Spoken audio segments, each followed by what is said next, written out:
Hi, I'm Paul from Studio Rats. In this video we're going to be looking at this, which is the Neural DSP Omega Ampworks plugin. Now, I don't normally get into guitar amp sim plugins. I don't really like them, but I thought I'd just download this and try it out. And I've got to be honest, it's absolutely amazing. I think the sound of this thing is incredible.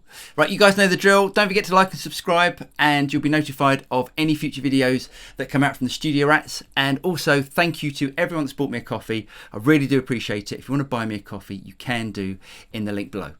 So what we're going to do today is to go through and have a look at some of the features of this plugin. Now bear in mind, I have literally just downloaded it and I was that impressed with it that I thought I'll do a video on it.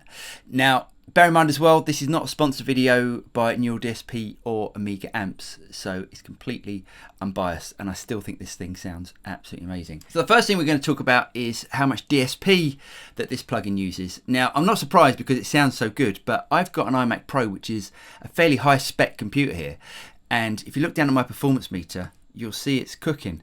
Now you can reduce that slightly by turning down the oversampling, but I mean, to be honest, the sound doesn't change that much, and it doesn't reduce that much either. But this plugin does sound absolutely amazing, and it just shows you what can be achieved from amp sim plugins nowadays. So let's have a listen to some of the sounds.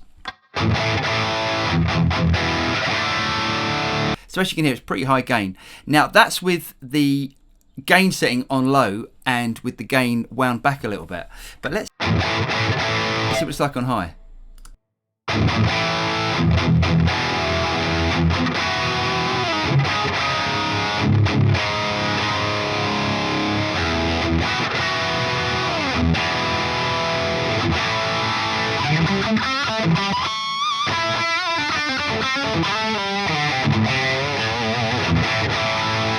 It sounds amazing, this thing. So what have we got? We've got a 3-band EQ and a master section. Now the master section has this depth and detail on it. So let's have a look at that. Let's bring back the master a bit. Let's bring back the depth. So that really thins out the sound. Let's just let's turn that back up and let's hear the detail.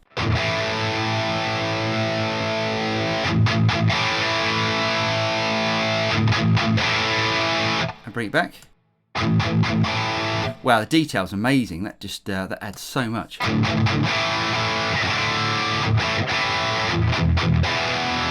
So let's have a look at some of the other features here. We've got a stereo mode, and I can show you that in a minute when we start to change the microphones. We've got this noise gate. Now the noise gate, when you first load it up, is up here somewhere. Now on my Telecaster,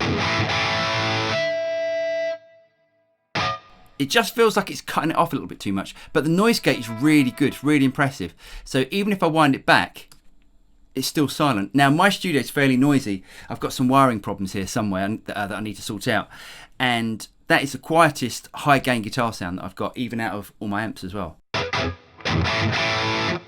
There's like no sound at all. It's brilliant.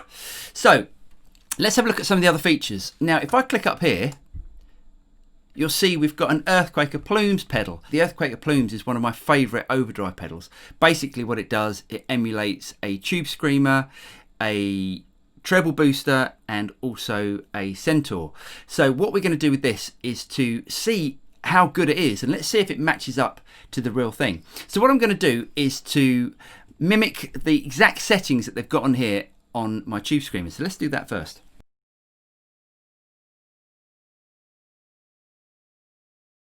And here is the Plumes pedal built into the plugin.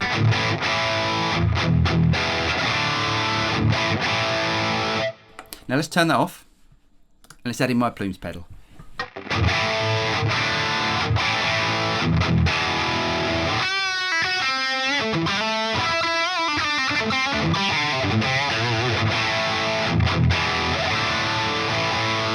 Personally, I prefer the sound of the real thing, but I guess I would. I'm quite used to this pedal and I know it works. So let's turn that off and let's turn back on the plugin version. Right, the next setting is all of the amp controls. So this is where we change the gain and the EQ, etc. So the next setting across is the graphic EQ. Now let's set all this back to 0.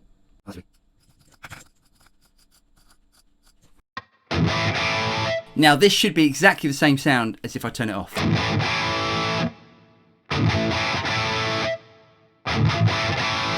And it's not for some reason. Now that's really interesting. I quite like what it does. Now if we have a little bit too much top, we can bring back, let's just bring back 4K and a little bit of 8 and 16.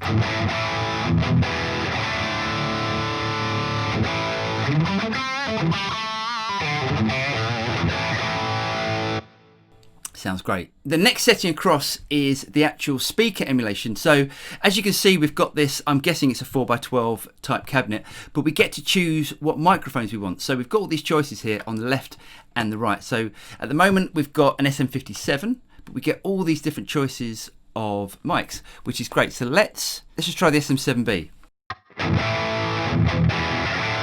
Wow, now that's a massive difference.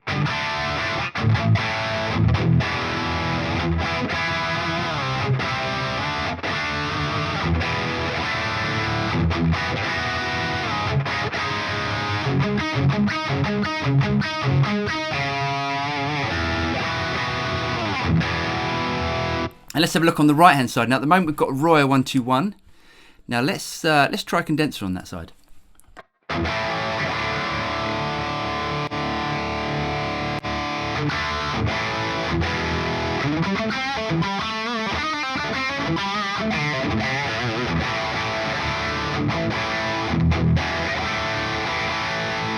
Now I've gone through all the mics and I think they all sound fantastic. Now a lot of these amp sim plugins, when you choose the different mics, you go, oh, that doesn't sound very good, that doesn't sound very good, and you find one that works. But this, all of them sound fantastic. Now one of the extra features of this plugin as well is that you can choose the output valves. So at the moment we've chosen KT66 valves, and I've got KT66 valves in my divided by 13 amp over there, so I know what they sound like and it's one of my favourite amps. But let's try EL34s. So EL34s are more like a Marshall output stage.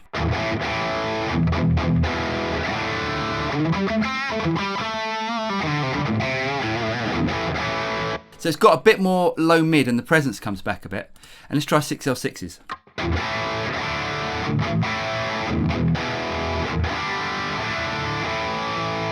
Now one of the things I really like about this, and you can do the same sort of thing with the Mesa Boogie rectifier or 5150, is how big you can play the chords and everything still rings out.